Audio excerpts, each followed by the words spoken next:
Šodien mums ir testā Audi Q7, turklāt S-Line izpildījumā. Cenas sākās no 83 000 eiro un konkrēti mūsējais ir 109 500 eiro. 3 litru dzinējs mums ir TFSI, kas ir 360 kW vai arī 490 zirgspēka. Ietilpīgs salons mums ir, te kur ir vēl tāds sadalījums. Viss durtiņas smuki nostrādāts. Nezinu, vai tas ir domāts pelntrauks, bet pēc tā izskatās. Smuk, viss nošūts. Klimata kontrola gan USB-C. Es sēdēju priekšā rekur un te ir ļoti daudz vietas arī aizmugurē sēdošajiem.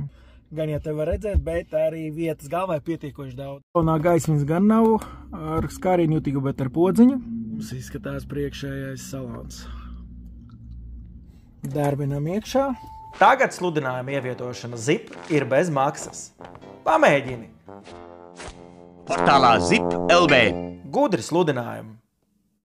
3 displeji bišķiņ, man liekas, ka šis jau Volkswagen VA grupas, vai viņš saucās MMI, iespējams šis displejs sadalījums ir jau savā dzīves cikla beigās, jo tātad vidējais instrumentu panelis gribētos bišķi vairāk adapcijas, bet mēs varam uzlikt lielāks vai mazāk šitos rimbuļus, un tad mēs varam attiecīgi paspēlēties pa vidējo displeju, vienkārši viņš ir lielāks vai mazāks attiecīgi.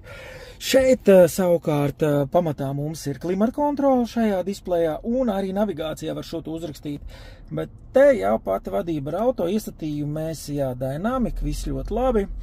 8 pakāpju automātiskā ātrumkārba, 490 zirgspēki, tas ir ne tikai uz cipariņš, kā saka, cenu lapā, bet to arī var just. No 0 līdz 100 reāli man izdevās 5,5 sekundēs. Auto ir ļoti dinamisks, piekarša, tad vēl neatradu tādu veidu, kā pieregulēt, jo bišķi pa daudz mētājas. Tur brauc pa kurzemes ceļiem, kas uz kolku iet, un tad gribējās, lai viņš tā līganāk iet. Taču, ja tev vajag iespiest, tad to var šeit izdarīt, un auto arī atverās. 1200-1400 bija Bang & Olufsen skaņa, 2400 bija viena pakotne. Tā kā viss salasās pa tādām mazām lietiņām, bet, kad ja jums sanāk ar Audi izbraukt, īpaši šādā izpildījumā, tas ir to vērts. 110 ir dārgs auto, bet tajā pašā laikā tas ir tāds, teiksim, nelec acīs. Ja tev patīk šis video, piesakoji auto un spied laiku.